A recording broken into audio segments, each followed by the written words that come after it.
শ্বহীদ প্ৰণাম কথা আৰু লীনামণি ডেকা। হে শ্বহীদ, তোমাক জনাওঁ শত সহস্ৰ প্ৰণাম। পুনৰ সোঁৱৰাই তোমাৰ বীৰগাথা আজি এই শুভ ক্ষণত তোমালৈ নিবেদিছোঁ এপাহ ফুলেৰে অযুত শ্ৰদ্ধা।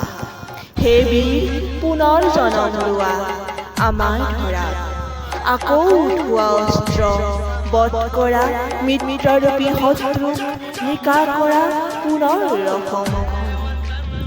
কেউপিনে বিয়পিছে পুনৰ হত্যা হিংসা লুণ্ঠন, নৰৰূপ ধৰি কৰিছে পশুৰ দৰে কাম।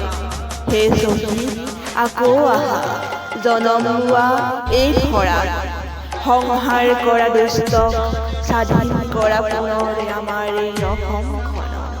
হে শ্বহীদ, তোমাক জনাওঁ শত সহস্ৰ প্ৰণাম। পুনৰ সোঁৱৰাই তোমাৰ বীৰগাথা আজি এই শুভ ক্ষণত তোমালৈ নিবেদিছোঁ এপাহ ফুলেৰে অযুত শ্ৰদ্ধা। ধন্যবাদ।